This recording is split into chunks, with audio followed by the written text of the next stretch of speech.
بسم اللہ الرحمن الرحیم۔ السلام علیکم، امید ہے آپ سب خیریت سے ہوں گے۔ کیسر و کسریٰ ایپیسوڈ 23۔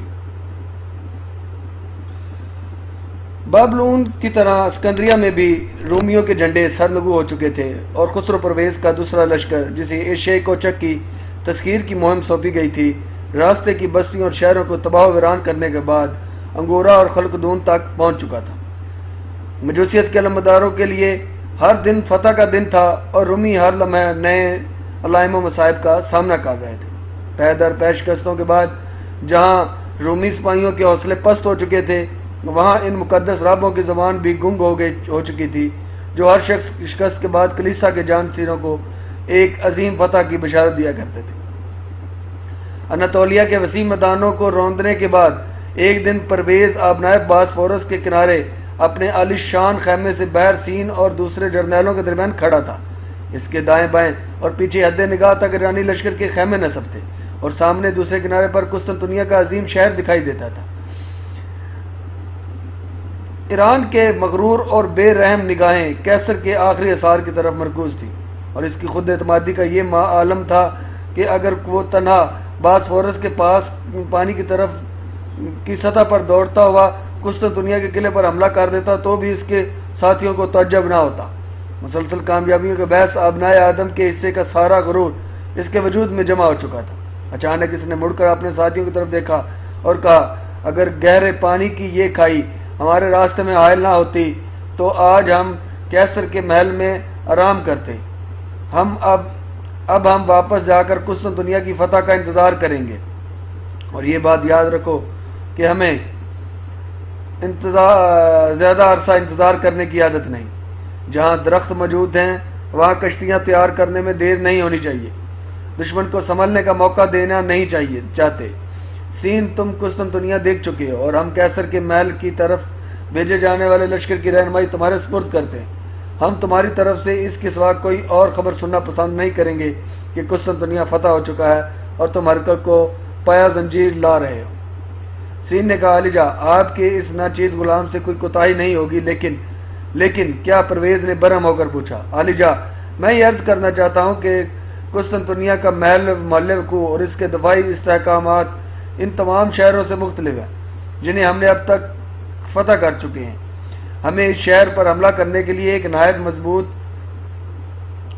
بیڑے کی ضرورت پڑے گی۔ شہنشاہ کو غضبناک دیکھ کر دوسرے جرنیل نے کہا، علی جا، ہماری طرف سے کوتاہی نہیں ہوگی، ضرورت پڑی تو ہم اس گھاٹی کو اپنی لاشوں سے پاٹ کر دیں گے۔ سین نے کہا، علی جا، یہ ممکن ہے کہ ابنائے باسفورس کو لاشوں سے پاٹا جا سکتا ہے، لیکن قسطنطنیہ فتح کرنے کے لیے ہمیں زندہ آدمیوں کی ضرورت ہے۔ میں صرف یہ عرض کرنا چاہتا ہوں کہ ہمارے لیے مکمل تیاری کے بغیر قسطنطنیہ پر حملہ کرنا ٹھیک نہ ہوگا۔ دوسرے جرنیل دم بخود ہو کر کبھی سین اور کبھی خسرو کی طرف دیکھ رہے تھے۔ اگر کوئی دوسرا اس قسم کی جرأت کا مظاہرہ کرتا تو پرویز اس کی زبان کھچوا دینے کے لیے تیار ہو جاتا، لیکن سین کی جرأت، ہمت اور وفاداری پہ کسی کو شک و شبہ نہ تھا، اور وہ شک و شبہ سے بالا تر تھی۔ ایران کا مغرور حکمران جس قدر اس کی بے باکی پر برہم تھا، اس قدر اس کی تدبر اور دور اندیشی کا متعارف بھی تھا۔ چنانچہ اس نے بڑی مشکل سے اپنا غصہ ضبط کرتے ہوئے کہا، معلوم ہوتا ہے کہ ہم اپنی فتوحات کے باوجود تمہارے دل سے رومیوں کی ہیبت دور نہیں کر سکے۔ سین نے ملتجانہ لہجے میں کہا، میرے آقا، اگر صرف میری جرأت اور وفاداری کا امتحان لینا مقصود ہوتا تو میں تنہا باسفورس عبور کر کے قسطنطنیہ پر حملہ کرنے کو تیار ہوں، لیکن آپ نے مجھے قسطنطنیہ فتح کرنے کے لیے منتخب کیا ہے، تو میری فرض شناسی کا اولین تقاضا یہ ہے کہ میں بلا ضرورت آپ کے ایک سپاہی کی جان بھی ضائع نہ ہونے دوں۔ میری احتیاط کی وجہ صرف یہ ہے کہ میں نے اپنی آنکھوں سے قسطنطنیہ کے دفاعی استعارات دیکھی ہیں۔ ایک کامیاب حملے کے لیے ہمیں ایک مضبوط جنگی بیڑے کی ضرورت ہے، اور مجھے یقین ہے کہ یہ کمی پوری کرنے میں ہم کو زیادہ عرصہ نہیں لگے گا۔ پرویز نے قدرے نرم ہو کر کہا، اب بیڑے کے متعلق سوچنا تمہارا کام ہے، ہم واپس جا رہے ہیں، اور تم سب یہ کان کھول کر سن لینا چاہیے کہ ماں بدولت قسطنطنیہ کی فتح کے سوا کوئی اور خبر سننا پسند نہیں کریں گے۔ ہم تمہاری طرف سے صرف ایک ایلچی کو دیکھنا پسند کریں گے جو ہرکل کو پایا زنجیر اپنے ساتھ لائے گا۔ سین نے کہا، علی جا، آپ کے حکم کی تعمیل کی جائے گی۔ خسرو کچھ اور کہے بغیر اپنے خیمے کی طرف چل پڑا۔ تھوڑی دیر بعد جب سین اپنے خیمے کا رخ کر رہا تھا تو فوج کے ایک عمر رسیدہ سالار نے اسے پیچھے سے آواز دے کر روکا اور قریب آ کر کہا، آج آپ میری توقع سے زیادہ خوش قسمت ثابت ہوئے ہیں، لیکن آپ کو بار بار شیر کے منہ میں ہاتھ دینے کی غلطی نہیں کرنی چاہیے۔ اب آپ شہنشاہ کی مصیبت کے ساتھی نہیں ہیں بلکہ ایک عظیم فاتح کے سپاہی ہیں۔ اب انہیں صحیح رائے دینے والوں کی بجائے ان کے غلط اور احکام کو تعمیل کرنے والوں کی زیادہ محفوظ ہیں۔ سین نے کہا، میں آپ کا شکر گزار ہوں، لیکن مجھے یقین ہے کہ میں نے آج صرف ایک وفادار سپاہی کا فرض ادا کیا ہے۔ مجھے یقین ہے کہ قسطنطنیہ پر فوری حملہ ہمارے لیے خودکشی کے مترادف ہوگا۔ یہ ہم سب جانتے ہیں کہ مجھے یقین ہے کہ شہنشاہ کو بھی یہ معلوم ہے، لیکن میں آپ کو یہ مشورہ دینا چاہتا ہوں کہ دوسروں کی موجودگی میں شہنشاہ کے ساتھ بات کرتے ہوئے آپ کو بہت محتاط رہنا چاہیے۔ سین نے جواب دیا، مجھے یقین نہیں آتا کہ شہنشاہ کو میرے متعلق کوئی غلط فہمی ہو سکتی ہے۔ بہرحال میں آپ کا شکر گزار ہوں اور آئندہ محتاط رہنے کا وعدہ کرتا ہوں۔ قسطنطنیہ پر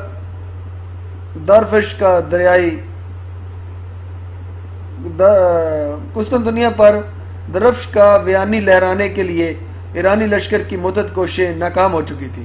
بازنطینی دارالحکومت، جس کی تعمیر میں گزشتہ 4 صدی سے ایک عظیم سلطنت کے لامحدود وسائل صرف کیے گئے تھے، اور جغرافیائی محل وقوع کے اعتبار سے بھی روئے زمین کا انتہائی ناقابل تسخر قلعہ سمجھا جاتا تھا۔ اس کے مشرق میں باسفورس، شمال ایک خلیج اور جنوب بحیرہ نامورا کے باعث محفوظ تھا۔ 3 اطراف سے پانی میں گھرے ہوئے اس شہر کو ایک مضبوط فصیل کے علاوہ رومیوں کے بحری قوت نے اور زیادہ ناقابل تسخر بنا دیا تھا۔ ایشیا میں وسیع سلطنت سے محروم ہونے کے بعد مغرب کے اس دروازے کی حفاظت رومیوں کے لیے موت اور زندگی کا مسئلہ بن چکی تھی، چنانچہ ان کے تمام جنگی بیڑا یہاں جمع ہو گئے تھے۔ مغربی سمت دوسری فصیل اور قریباً 100 فٹ گہری خندق کی بدولت باقی 3 اطراف کی نسبت کم محفوظ تھی۔ تمام فصیلوں کے اوپر جگہ جگہ بھاری منجنیقیں نصب تھی، جن کی گولہ باری کے سامنے پانی یا خشکی کی طرف سے بڑے لشکر کا شہر پر یلغار کرنا ناممکن تھا۔ ایران کی گزشتہ فتوحات کا راز اس کے بری افواج کی برتری تھا، لیکن اس محاذ پر دشمن کو مغلوب کرنے کے لیے پیادہ اور سوار دستوں سے زیادہ جہازوں اور کشتیوں کی ضرورت تھی۔ سین، جسے خسرو نے قسطنطنیہ فتح کرنا اور ہرقل کو پایا زنجیر پیش کرنے کی مہم سونپی تھی، اس شہر کے دفاعی استحکامات سے ناواقف نہ تھا۔ اس نے شہر کے بحری قوت کا مقابلہ کرنے کے لیے مفتوحہ علاقوں سے کاریگر ڈھونڈے اور جہاز بنانے پر لگا دیے، اور اسے یقین تھا کہ مکمل تیاریوں کے بعد جب وہ بحیرہ نامور، ابنائے باسفورس اور بحیرہ اسود میں دشمن کے جنگی بیڑوں کو شکست دینے کے قابل ہو جائے گا تو قسطنطنیہ اس کے رحم و کرم پر ہوگا۔ سمندر کے راستے رسد و کمک سے محروم ہونے کے بعد رومی ہتھیار ڈالنے پر مجبور ہو جائیں گے۔ خسرو کے لیے معمولی تاخیر بھی ناقابل برداشت تھی۔ اسے مطمئن کرنے کے لیے سین نے اپنی خواہش کے مطابق چند جملے کہے، لیکن ایرانی لشکر کو ہر بار شدید نقصانات اٹھا کر اس کے خواہش کے مطابق اس نے چند حملے کیے، لیکن ایرانی لشکر کو ہر بار شدید نقصانات اٹھانا پڑا اور پیچھے ہٹنا پڑا۔ سین کی بیوی اور بیٹی لشکر کے پڑاؤ سے کوئی 8 میل مشرق کی طرف ایک چھوٹے سے شہر میں قلعہ نما مکان میں مقیم تھے، اور سین فرصت کا وقت ان کے ساتھ گزارا کرتا تھا۔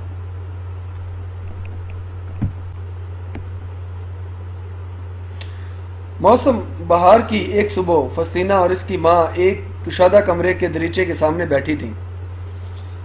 باہر ایک ٹیلے کے دامن میں سیب اور ناشپاتی کے درخت پھلوں سے لدے ہوئے تھے۔ فسطینہ کے حسن و شباب کی رعنائیوں میں اضافہ ہو چکا تھا اور اس کی نگاہوں میں شوخی کی بجائے متانت آ گئی تھی۔ یوسفیہ نے کہا، بیٹی، تمہارے ابا جان نے پیغام بھیجا ہے کہ میں 3-4 دن بہت مصروف ہوں، لیکن اب پورا ہفتہ گزر چکا ہے، میرا خیال ہے کہ وہ آج ضرور آئیں گے۔ فسطینہ نے کوئی جواب نہ دیا، وہ بظاہر دریچے سے باہر سیب کے درختوں کی طرف دیکھ رہی تھی، لیکن اس کے چہرے سے چہرے کی اداسی سے ایسا معلوم ہوتا تھا کہ وہ اپنی حد نگاہ سے کہیں آگے کسی کھوئی ہوئی چیز کی تلاش کر رہی تھی۔ یوسفیہ نے کہا، بیٹی فسطینہ بیٹی، کیا سوچ رہی ہو؟ وہ چونک کر ماں کی طرف متوجہ ہوئی۔ آپ نے کیا کہا تھا امی جان؟ میں کہہ رہی تھی کہ تمہارے ابا جان کیوں نہیں آئے؟ میرا خیال ہے کہ وہ آج ضرور آئیں گے۔ یوسفیہ نے کہا، بیٹی سچ بتاؤ، ایرج کو اس دن تم نے کیا کہا تھا؟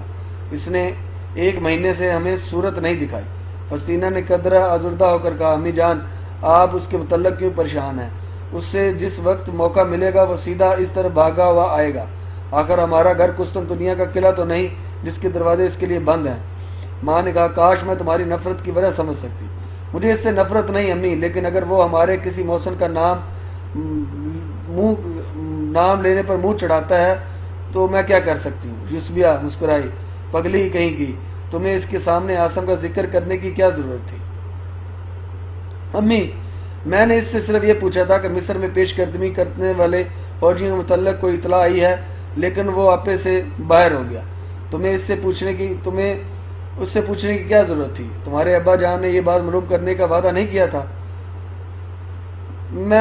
وہ کبھی بھی احسان نہیں بھول سکتے بیٹی، تمہیں کسی کا احسان لینے کی ضرورت نہیں، اور تم سین کی بیٹی ہو اور عاصم کے متعلق لوگوں سے نہ پوچھا کرو۔ فسطینہ نے بات کاٹ کر کہا، عاصم ایک مصیبت زدہ عرب ہے، یہی کہنا چاہتی تھی نہ آپ؟ ماں نے کہا، بیٹی اگر وہ پورے عرب کا بادشاہ بھی ہوتا تو بھی میں یہی کہتی کہ تمہیں اس کے متعلق اس سے زیادہ نہیں سوچنا چاہیے کہ اس نے مصیبت کے وقت میں ہماری مدد کی ہے، اور ہمارا یہ فرض ہے کہ ساری عمر اس کے اس احسان کا بدلہ دیتے رہیں۔ تمہیں یہ شکایت نہیں ہونی چاہیے کہ تمہارے باپ نے اس کے احسان کا بدلہ دینے میں بخل سے کام لیا تھا۔ ایک گمنام اور بے وطن عرب کو مجوسی اور بددلی کا دلدل سے نکال کر ایرانی لشکر کے بڑے بڑے سرداروں کے دوش بدوش کھڑا کر دینا معمولی بات نہیں۔ مجھے یقین ہے کہ اب اسے ہمارا خیال بھی نہیں آتا ہوگا۔ ایرج کا مسئلہ بالکل مختلف ہے، وہ شاہی خاندان سے تعلق رکھتا ہے۔ ایران کے بہت کم لوگ روسا اس کے ہمسری کا دعویٰ کر سکتے ہیں۔ اس کا باپ تمہارے ابا جان کا دوست ہے، اور اس کی زندگی کی سب سے بڑی خواہش یہ ہے کہ تمہارا ہاتھ اس کے ہاتھ میں دے دیا جائے۔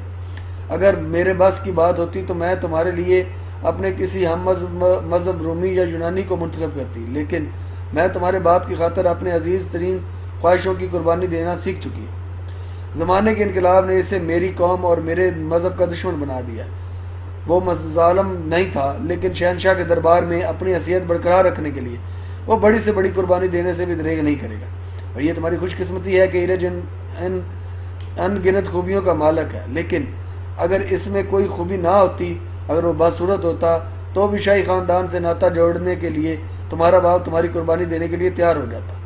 نہیں نہیں امی جان، فسطینہ نے آبدیدہ ہو کر کہا، میرے ابا جان ایران کا تخت حاصل کرنے کے لیے بھی میری آنکھوں میں آنسو دیکھنا گوارا نہ کریں گے۔ بیٹی تمہارے ابا جان کو اس بات کا یقین ہے کہ ایرج کی بیوی بن کر تم اپنی قسمت پر ناز کرو گی، اور اس یقین میں ذرا بھر تبدیلی نہیں آ سکتی۔ فسطینہ نے کرب انگیز لہجے میں کہا، امی جان آپ کو میرے متعلق کوئی غلط فہمی نہیں ہونی چاہیے۔ میں اپنے باپ کی عزت کے لیے اپنی جان پر کھیل جاؤں گی۔ میں جانتی ہوں کہ میرا راستہ عاصم کے راستے سے مختلف ہے، لیکن اپنی ماں کے سامنے مجھے یہ کہتے ہوئے شرم محسوس نہیں ہوتی کہ اسے بھول جانا میرے بس کی بات نہیں ہے۔ کم از کم میں اس کے متعلق اتنا ضرور سننا چاہتی ہوں کہ وہ زندہ اور خوش ہے۔ کاش میں صرف ایک بار اسے دیکھ لوں۔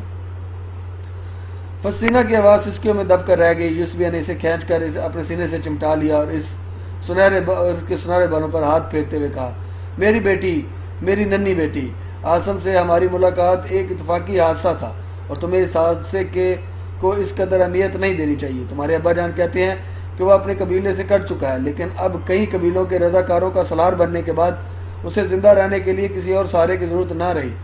اب شہرت اور ناموری کے سوا اس کی کوئی اور خواہش پریشان نہیں کرے گی۔ بیٹی مجھے یقین ہے کہ اب اس کے دل میں تمہارا خیال بھی نہیں آتا ہوگا۔ فسطینہ نے اپنی سسکیاں ضبط کرنے کی کوشش کرتے ہوئے کہا، امی، اور اگر آپ اور ابا جان یہ سمجھتے ہیں کہ وہ شہرت اور ناموری کے لیے ایران کی فوج میں شامل ہوا تھا تو آپ غلطی پر ہیں۔ آپ کو یقین نہیں آئے گا، لیکن یہ ایک حقیقت ہے کہ وہ میری باتوں سے متاثر ہو کر ایران کی فوج میں شامل ہوا تھا۔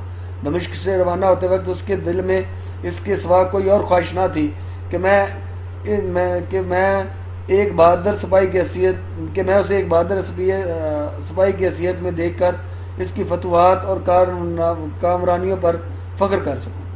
اب اگر وہ کسی لڑائی میں ہلاک ہو چکا ہے تو اس کا خون میرے گردن پر ہے، مگر وہ زخمی اور اگر وہ زخمی ہو گیا ہے یا کہیں بیمار پڑا ہے تو مجھے یقین ہے کہ اسے کبھی نہ کبھی میری یاد ضرور آتی ہوگی۔ امی اگر میں اس کی غیرت کو نہ اکساتی تو وہ کسی کی بھیڑیں چرا کر بھی خوش رہ سکتا تھا، لیکن اس وقت میں انجان تھی۔ مجھے اس بات کا غرور تھا کہ میں شہنشاہ کے دوست کی بیٹی ہوں۔ میری سب سے بڑی خواہش یہ تھی کہ جسے میں اپنے دل میں جگہ دے چکی ہوں وہ ساری دنیا کی آنکھوں کا تارا بن جائے، بہادر اور نیک انسان جس نے مصیبت کے وقت ہمارا ساتھ دیا تھا، گمنامی سے نکل کر شہرت اور نامواری کی ان بلندیوں پر پہنچ جائے کہ ایران کے مغرور عمرہ یہاں تک کہ میرے ابا جان بھی اس سے ہاتھ ملانے پر فخر محسوس کرے۔ لیکن اب مجھے جنگ کے تصور سے وحشت محسوس ہوتی ہے۔ میں شہرت ناموری کے الفاظ سے چڑھتی ہوں۔ میں یہ محسوس کرتی ہوں کہ وہ عظیم ترین فتوحات حاصل کرنے اور ہزاروں انسانوں کو موت کے گھاٹ اتارنے کے بعد بھی شہرت اور ناموری کے میدان میں ابا جان کے ہمسری کا دعویٰ نہیں کر سکے گا۔ اور ابا جان کی یہ حالت ہے کہ جب سے انہیں ایرانی فوج میں سب سے بڑا عہدہ ملا ہے میں نے ان کے چہرے پر مسکراہٹ نہیں دیکھی۔ وہ صرف قسطنطنیہ کی فوج ہی نہیں بلکہ پرویز سے بھی لڑ رہے ہیں اور اپنے ضمیر سے بھی لڑ رہے ہیں۔ پھر جب میں آپ کی طرف دیکھتی ہوں تو مجھے ایسا محسوس ہوتا ہے کہ قدرت ہم سے مذاق کر رہی ہے۔ امی جان سچ کہی ہے، اگر ابا جان ایک عام آدمی کی طرح آزادی، بے فکری اور امن و سکون کی زندگی بسر کرتے تو آپ اس قلعے کے بجائے ایک جھونپڑے میں رہ کر زیادہ خوشی محسوس کرتی۔ یوسفیہ نے جواب دیا، میں یقیناً زیادہ خوشی محسوس کرتی، کم از کم میرے دل پہ بوجھ نہ ہوتا کہ میرا شوہر میری قوم اور میرے ہم مذہبوں کے قاتل کا سردار ہے۔ لیکن بیٹی، ہم اپنی تقدیر سے کیسے بھاگ سکتے ہیں؟ تم عاصم کے متعلق یہ کہہ سکتی ہو کہ وہ بھیڑیں چڑھا کر خوش رہ سکتا ہے، لیکن سین کی بیٹی اور اس کے درمیان جو سمندر حائل ہے انہیں کون پاٹ کر سکتا ہے؟ حسینہ، اگر میرے اختیار میں ہو تو دنیا کی تمام مسرتیں تم پر نچھاور کر دوں، لیکن میں بے بس ہوں۔ ہم سب بے بس ہیں۔ تمہیں یہ بھول جانا چاہیے کہ وہ کبھی تم سے ملا تھا۔ سنو، باہر گھوڑوں کی ٹاپ سنائی دے رہی ہے، معلوم ہوتا ہے تمہارے ابا جان آ گئے۔ حسینہ اپنے آنسو پوجنے کے بعد سنبھل کر بیٹھ گئی۔ صحن میں آدمیوں کی آواز سنائی دینے لگی۔ تھوڑی دیر بعد سین کمرے میں داخل ہوا اور نڈال ہو کر اپنی بیوی کے قریب ایک کرسی پر بیٹھ گیا۔ آپ کی طبیعت بہت خراب لگ رہی ہے، یوسفیہ نے پوچھا۔ اس نے جواب دیا، میں بہت تھک گیا ہوں۔ دشمن نے اچانک حملہ کر کے بحیرہ امور میں ہمارے کئی جہاز تباہ کر دیے ہیں اور یہ نقصان پورا کرنے میں چند مہینے لگ جائیں گے۔ لیکن پرسوں شہنشاہ کا ایلچی یہ حکم لے کر آیا تھا کہ ہم قسطنطنیہ کی فتح کرنے میں مزید تاخیر برداشت نہیں کریں گے۔ میں نے اپنی مشکلات بتاتے ہوئے بذات خود شہنشاہ کی خدمت میں حاضر ہونے کی اجازت مانگی تھی، لیکن میری درخواست یہ کہہ کر ٹھکرا دی گئی کہ اگر ہمارے پاس آنا ہے تو ہرکل کو پایا زنجیر ساتھ لے کر آؤ۔ میں محسوس کرتا ہوں کہ شہنشاہ کے دربار میں میرے مخالفین کا پلہ بھاری ہو رہا ہے۔ یوسفیہ نے کہا، آپ یہ ہمیشہ کہا کرتے تھے کہ ایرانی لشکر کے لیے ابنائے باسفورس سے آگے بڑھنے کی کوشش کرنا خودکشی کے مترادف ہوگا، لیکن اس کے باوجود آپ کو قسطنطنیہ فتح کرنے کی ذمہ داری سونپی گئی ہے تو آپ بہت خوش ہوئے تھے۔ سین نے کہا، میں اس وقت مجھے یہ امید تھی کہ ایک طویل عرصے کے لیے قسطنطنیہ کے سامنے ہماری فوج کا اجتماع بالآخر رومیوں کو ہتھیار ڈالنے پہ یا اپنی شرائط پہ صلح کرنے کے لیے مجبور کر دے گا، اور چند ناکامیوں کے بعد شاید خسرو بھی جنگ کا طول دینا سود مند خیال نہ کرے۔ لیکن شہنشاہ کے اصرار پر ہم نے مکمل تیاریوں کے بغیر گزشتہ چند حملوں میں جو نقصانات اٹھائے ہیں ان کی وجہ سے رومیوں کے حوصلے بلند ہو گئے ہیں، اور اب مجھے یہ بات بعد از قیاس معلوم ہوتی ہے کہ وہ ہماری شرائط پر صلح کرنے کے لیے تیار ہو جائیں گے۔ ادھر ہمارے شہنشاہ کی یہ حالت ہے کہ وہ میری طرف سے قسطنطنیہ کی فتح کی اطلاع کے سوا کوئی اور بات سننے کے لیے تیار نہیں۔ کبھی کبھی میرے دل میں یہ خیال آتا ہے کہ شہنشاہ کے عتاب سے بے پرواہ ہو کر ان کے پاس چلا جاؤں اور صاف صاف کہہ دوں کہ میرے اندازے غلط تھے اور میں اس ذمہ داری کا اہل نہ تھا، لیکن پھر یہ سوچتا ہوں کہ وہاں مجھ پر در پردہ عیسائیوں کی طرف دار ہونے کا الزام عائد کیا جائے گا۔ اور یوسفیہ نے مغموم لہجے میں کہا، میں جانتی ہوں کہ یہ الزام آپ پر اس لیے عائد کیا جائے گا کہ آپ کی بیوی اور بیٹی عیسائی ہیں۔ میں اس مسئلے پر ایک مدت سے سوچ رہی ہوں کہ آپ نے صرف ہمیں مجوسی کہانوں کے عطاب سے بچانے کے لیے اپنے ضمیر کے خلاف وہ کام کیے ہیں جن کی آپ سے توقع نہ تھی۔ اگر آپ کے سامنے ہمارے تحفظ کا مسئلہ نہ ہوتا تو آپ شاید اس جنگ میں شرکت کرنا بھی پسند نہ کرتے۔ کم از کم آپ کو اتنی آزادی ضرور ہوتی کہ آپ شہنشاہ کے سامنے صاف گوئی سے کام لے سکتے۔ اور اسے اپنا نفع یا نقصان سمجھتے۔ خیر، مجھے آپ کے دل میں یہ خدشہ نہ ہوتا کہ آپ کو عیسائیوں سے ہمدردی رکھنے کا طعنہ دیا جائے گا، تو میں یہ محسوس کرتی ہوں کہ آپ کے پاؤں کی ہم زنجیر بن چکی۔ اب وقت آ گیا ہے کہ آپ ایک حقیقت پسندی سے کام لیں۔ سین نے مضطرب ہو کر کہا، میں تمہارا مطلب نہیں سمجھا، تم کیا کہنا چاہتی ہو؟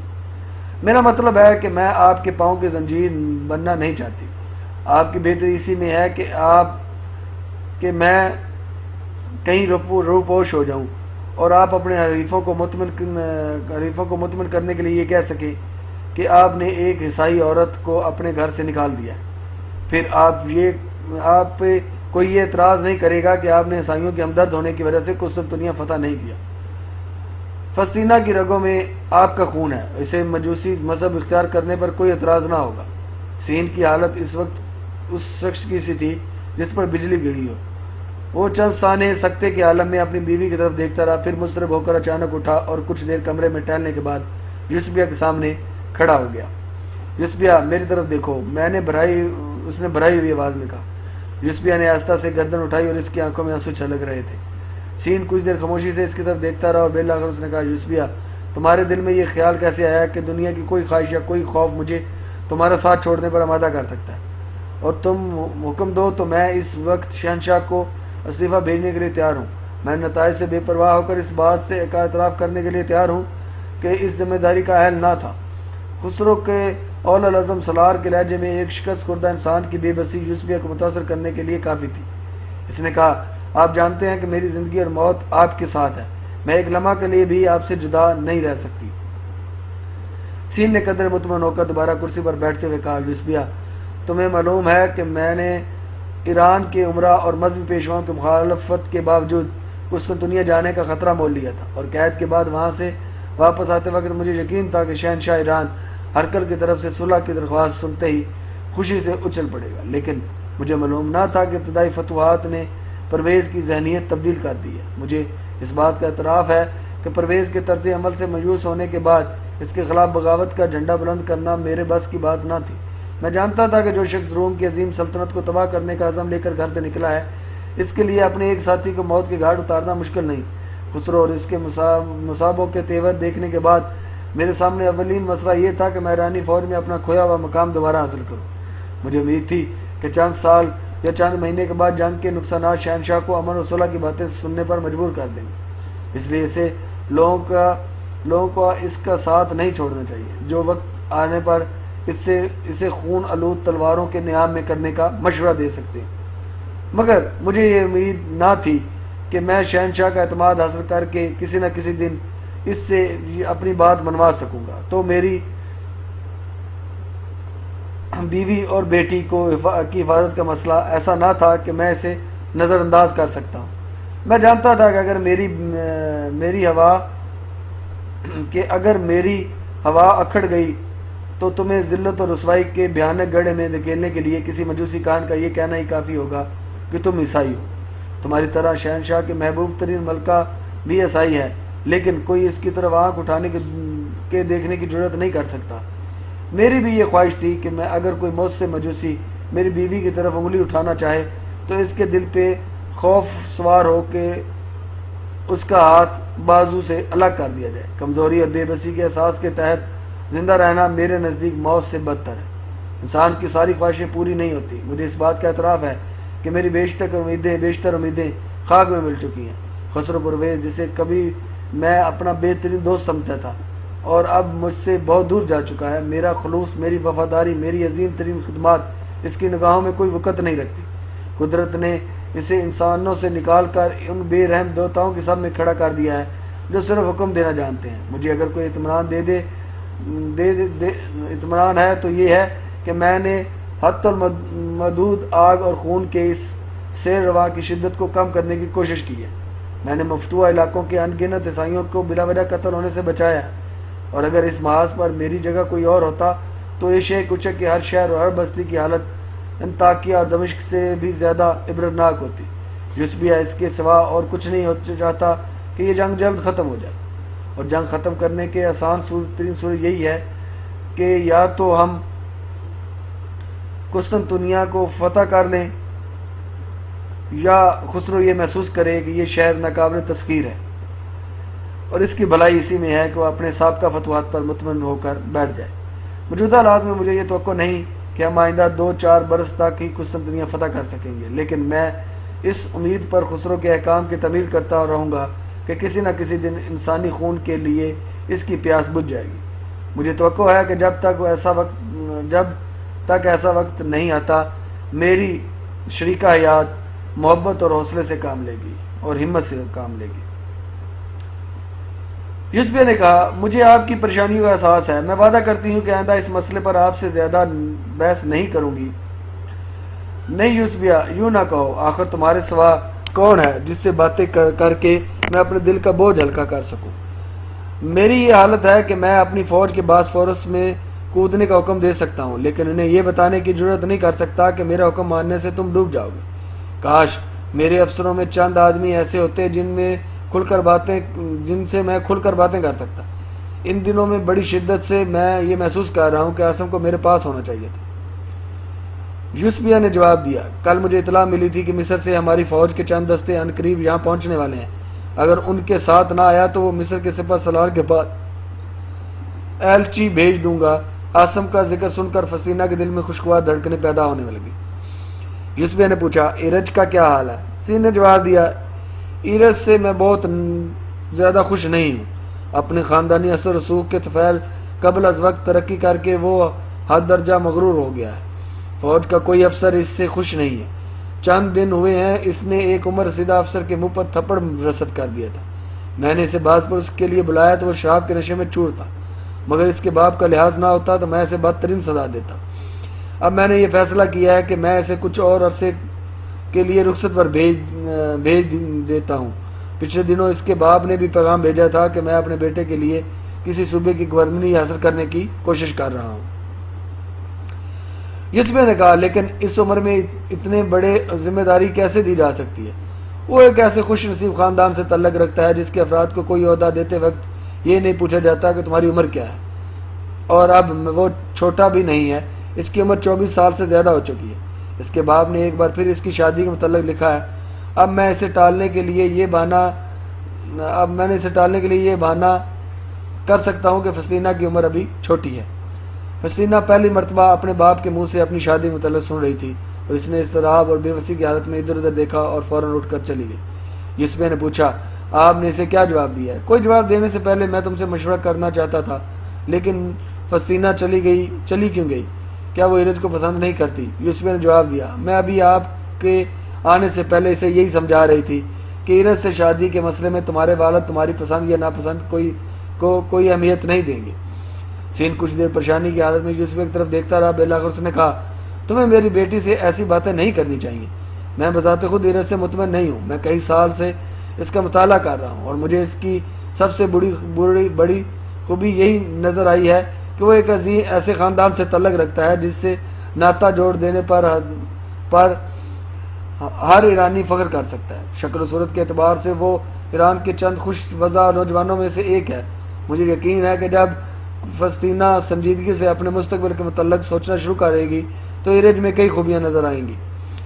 مجھے یقین ہے کہ فسطینہ کوئی ایسی خواہش نہیں کرے گی جس کی تکمیل سے اس کے باپ کے دوستوں کی تعداد میں کمی یا دشمنوں کی تعداد میں اضافہ ہو جائے گا، لیکن میں یہ درخواست کروں گا کہ آپ اس معاملے میں جلد بازی سے کام نہ لیں اور مجھے اس بات کا موقع دیں کہ میں اسے نفع نقصان سمجھا سکوں۔ سین نے کہا، فسطینہ کی شادی کے مسئلے میں جلد بازی کا سوال ہی نہیں پیدا ہوتا، لیکن اب وہ 18 سال کی ہو چکی ہے اور میرا خیال تھا کہ وہ ایرج کو پسند کرتی ہے۔ اگر اس نے ابھی تک اپنی شادی متعلق سنجیدگی سے سوچنا شروع نہیں کیا تو اسے بآسانی یہ سمجھا سکتی ہو کہ ایرج کے خاندان سے ناطہ جوڑنے میں ہم سب کی بھلائی ہے۔ موجودہ حالات میں ایرج کے سوا ایران کا کوئی اور نوجوان ایک عیسائی ماں کی بیٹی سے شادی کرنے کی جسارت نہیں کرے گا، اور اگر کوئی یہ جسارت کرے گا بھی تو ہمیں یہ اطمینان نہیں ہوگا کہ وہ ایرج سے زیادہ اس کے تحفظ کی ضمانت دے سکتا ہے۔ اس سے شادی کرنے کے بعد اگر وہ اپنے گلے میں سلیو ڈال کر مدائن کے بازاروں میں گھومنا چاہے تو پھر اپنے گھر میں ایک چھوٹا سا گرجا تعمیر کر لے تو بھی ہمارا سب سے بڑا کاہن اس پر اعتراض کرنے کی ضرورت نہیں کرے گا۔ یوسفیہ نے کہا، مجھے معلوم ہے لیکن میں آپ سے یہ وعدہ لینا چاہتی ہوں کہ آپ میری بیٹی کو سوچنے کا موقع دیں۔ سین نے برہم ہو کر کہا، میں نے یہ کب کہا کہ آج ہی اس کی شادی کا فیصلہ کر چکا ہوں؟ پھر وہ بلند آواز میں چلایا، فسطینہ فسطینہ ادھر آؤ۔ اور فسطینہ جو پردے کے پیچھے کھڑی ان کی باتیں سن رہی تھی کمرے کے اندر آ گئی۔ بیٹھ جاؤ بیٹی، میں کل علل صبح یہاں سے چلا جاؤں گا۔ مجھے یہ بات قطعاً پسند نہیں کہ تم ایک لمحہ کے لیے میری آنکھوں سے اوجھل رہو۔ تم میرے لیے دعا کرتی رہتی ہو نا؟ فسطینہ نے جواب دینے کی بجائے آگے جھک کر اپنا سر سین کے کشادہ سینے پہ رکھ دیا۔ وادی نیل کی جنوب کی طرف پیش قدمی کرنے والے ایرانی دستے کسی قابل ذکر مذمت کا سامنا کیے بغیر طیبہ کے قدیم شہر میں داخل ہو چکے تھے، لیکن اس سے آگے سرائے نوبہ ان سیاہ فام جنگجو قبائل کا مسکن تھا جو راستہ قدیم میں فراغنہ کے افواج کی بہترین حصہ ہوتے تھے۔ چنانچہ ایران کا لشکر بابلون سے پیش قدمی کرنے کے بعد پہلی بار غیر متوقع مشکلات کا سامنا کر رہا تھا۔ اہل نوبہ کی جنگ باقاعدہ افواج کی جنگ سے مختلف تھی۔ یہ لوگ کسی میدان میں جمع ہو کر ہار اور جیت کا فیصلہ کرنے کی بجائے اکا دکا حملوں پر اکتفا کرتے تھے۔ فاتح لشکر آگے بڑھتا تو یہ لوگ راستے کی بستیاں خالے کر کے بھاگ جاتے اور ان دن کے وقت آفتاب کی تمازت سے یہ خطہ ایک جہنم زار بن جاتا تھا۔ سواروں کے گھوڑوں کو گر گر کر دم توڑ دیتے اور پیادہ سپاہی چلتے چلتے نیل کے پانی میں کود پڑتے۔ غروب آفتاب کے بعد اس تھکی ہاری فوج کو آرام کے لیے چند گھنٹے ملتے، لیکن رات کے سناٹے میں اچانک کہیں دور سے نگارے کی صدا بلند ہوتی۔ پھر آن کی آن ایسے محسوس ہونے لگتا کہ ساحل دریا کے آس پاس تمام جھاڑیوں اور تمام چٹانوں حرکت میں آ گئی ہیں اور ہزاروں نگارے ایک ساتھ بجنے لگتے۔ پھر بھیانک طریقے کے سینے سے ایک دل دہلا دینے والی چیخ بلند ہوتی اور چاروں طرف سے اس کا جواب آنے لگتا۔ اس کے بعد نگاروں کی صدائیں اور انسانوں کی چیخیں اچانک خاموش ہو جاتی۔ گہری نیند سے بیدار ہونے والے سپاہی خوف و اضطراب کے عالم میں آنکھیں پھاڑ پھاڑ کر ایک دوسرے کی طرف دیکھنے لگتے اور انہیں نیل کے کنارے پر مینڈکوں اور جھینگوں کا نہ ختم ہونے والی راگنیوں یا اپنے دل کی دھڑکنوں کے سوا کوئی اور آواز سنائی نہ دیتی۔ ایسا معلوم ہوتا تھا کہ کوئی اندیکھی انجانی مخلوق صحرا کی خاموش دنیا میں ایک ہنگامہ برپا کرنے کے بعد اچانک گہری نیند سو گئی ہے، لیکن تھوڑی دیر بعد یہ طلسم ٹوٹ جاتا اور خاموشی پھر ایک بار نگاروں کی صداؤں اور انسانوں کی چیخوں سے لبریز ہوتی تھی۔ فوج کے افسر اور سپاہی جو اس دن کی جھلاس دینے والی دھوپ میں رات کا انتظار کرتے تھے، رات کی بھیانک اور پر اسرار طریقے میں طلوع صبح کا انتظار کرتے تھے۔ پھر کئی دن کے بعد ایک رات ایسی آتی جب انہیں صحرا میں مکمل سکوت ان ہنگاموں سے زیادہ خوفناک لگتا تھا۔ سپاہی ان کے پہرہ دار ایسا محسوس کرتے تھے کہ پڑاؤ کے آس پاس ہر جھاڑی ہر چٹان کے اوٹ میں ان کے لاتعداد دشمن کھڑے ہیں۔ لمحات ساعتیں اور پیر گزر جاتے تھے، یہاں تک کہ ان پر نیند کا غلبہ ہونے لگتا۔ اچانک طریقے میں دکھائی نہ دینے والے انسانوں کو کوئی گروہ جھاڑیوں یا چٹانوں کی آڑ سے نمودار ہوتا اور پڑاؤ کے کسی حصے میں تباہی مچانے کے بعد دریا کے آس پاس گھنی جھاڑیوں اور سرکنڈوں سے پٹی ہوئی ان وسیع وادیوں میں روپوش ہو جاتا، جہاں ناواقف سپاہیوں کے لیے ان کا پیچھا کرنا موت کے دعوت دینے کے مترادف تھا۔ ان اب دنوں کا سفر ہفتوں میں طے ہو رہا تھا اور جو در جو وہ آگے بڑھ رہے تھے ان کے مشکلات میں اضافہ ہوتا جا رہا تھا۔ ایران کے بہترین سپاہی سرد علاقوں سے آئے تھے اور ان پر گرمی اور مسلسل بے آرامی کے اثرات ظاہر ہو رہے تھے۔ فتوحات کا ولولہ بتدریج سرد ہو رہا تھا۔ عرب قبائل کے رضاکار ان کے مقابلے میں گرمی برداشت کرنے کے لیے زیادہ عادی تھے، لیکن وہ کسرا کے فتوحات سے زیادہ لوٹ مار کے شوق میں اپنے گھروں سے نکلے تھے، اور اب جب ان کے ہاتھ میں ان کے منہ سے اس قسم کی شکایات سنی جا رہی تھی کہ ہم نے مصر فتح کرنے کے لیے ایرانیوں کا ساتھ دینا قبول کیا تھا، لیکن اب ہم مصر کی حدود سے بہت دور نکل آئے ہیں۔ کسرا اگر یہ تمام بر اعظم فتح کر لے تو بھی اس پر تسلط قائم رکھنا ممکن نہیں۔ ہمیں واپس جانا چاہیے، اس دن کا انتظار نہیں کرنا چاہیے جب یہ ویرانے ہماری قبرستان بن جائیں گے۔ اگر کسرا کو ہماری خدمت کی ضرورت ہے تو ہم اس کے لیے مغرب کے زرخیز علاقے اور پر رونق شہر فتح کر سکتے ہیں۔ فوج کا سپہ سالار ان حالات سے بے خبر نہ تھا، لیکن خسرو پرویز کے حکام کے بغیر اسے رکنے یا واپس ہونے کی اجازت نہ تھی۔ عاصم نے قبائلیوں کے طریقہ جنگ سے واقف ہوتے ہوئے اپنے سپہ سالار کے سامنے یہ تجویز پیش کی تھی کہ ہمارے لیے غیر محفوظ راستوں پر پیش قدمی جاری رکھنے کے بجائے کسی محفوظ مقام پر پڑاؤ ڈال کر ان لوگوں کے خلاف مؤثر کارروائی کرنا زیادہ ضروری ہے، لیکن سپہ سالار کی منزل مقصود حبشہ کے دارالحکومت تھا اور وہ کسی تاخیر کے بغیر وہیں اپنی شہنشاہ کی فتح کے پرچم نصب کرنا چاہتا تھا۔ چنانچہ اس نے عاصم کی تجویز یہ کہہ کر رد کر دی کہ جب ہم حبشہ کی فتح کے بعد پلٹیں گے تو ان لوگوں کو سزا دینے کے لیے ہمارے پاس کافی وقت ہوگا، لیکن کچھ عرصہ شدید نقصانات اٹھانے کے بعد فوج کے کئی اور افسر عاصم کے ہم خیال بنتے جا رہے تھے۔ سپہ سالار مجبوراً فوج کو دریا کے کنارے سے کچھ دور ہٹ کر پڑاؤ ڈالنے کا حکم دیا اور دشمن کے خلاف جوابی کارروائی شروع کر دی۔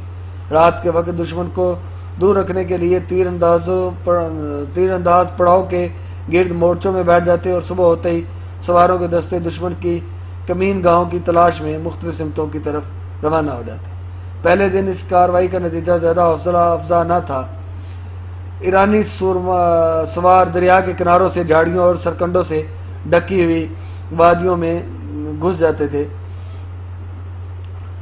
اور یا دریا سے دور سنگلاخ چٹانوں کا رخ کرنے سے گھبراتے تھے، اور جو دشمن کے قدرتی قلعوں کا کام دیتی تھی۔ ان کی کارگزاری چند جڑی ہوئی بستیوں کا آگ لگانے اور 15-20 عورتوں اور بچوں اور بوڑھوں کو گرفتار کرنے تک محدود تھی۔ ایک ٹولی کا یہ دعویٰ تھا کہ اس نے نیل کے کنارے جنگل میں چھپے ہوئے دشمن کے ایک گروہ پر حملہ کر کے کئی آدمی تحقیق کر دیے ہیں۔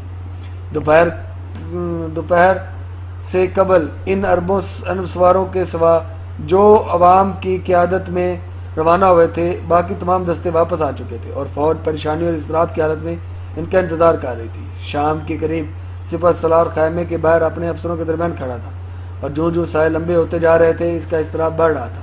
اس نے چاروں طرف نگاہ دوڑانے کے بعد ایک عرب رئیس سے مخاطب ہو کر کہا، میری سمجھ میں کچھ نہیں آتا، یہ ممکن نہیں کہ ان میں سے ایک بھی زندہ نہ بچا ہو۔ اگر وہ کہیں گر گئے ہیں تو بھی عاصم اتنا نادار نہ ہے کہ اس نے ہمیں اطلاع دینے کی ضرورت محسوس نہ کی۔ عرب نے کہا، جناب، عاصم کا مقصد اس علاقے میں دشمن کی صحیح قوت کا اندازہ لگانا تھا۔ اب اگر اس کا کوئی ساتھی واپس نہ آیا تو اس بات کا ثبوت ہوگا کہ وہ ہمارے لیے آگے بڑھنا کتنا خطرناک ہے۔ مجھے ایسا معلوم ہوتا ہے کہ اس بر اعظم کے تمام باشندے ہمارا راستہ روکنے کے لیے جمع ہو گئے ہیں۔ آج کی قسط کے لیے اتنا ہی، انشاءاللہ اگلی قسط کے ساتھ دوبارہ حاضر ہوں گے۔ جن لوگوں نے ابھی تک میرا چینل سبسکرائب نہیں کیا، میں ان سے ریکویسٹ کرتا ہوں کہ میرا چینل سبسکرائب کریں۔ اللہ حافظ۔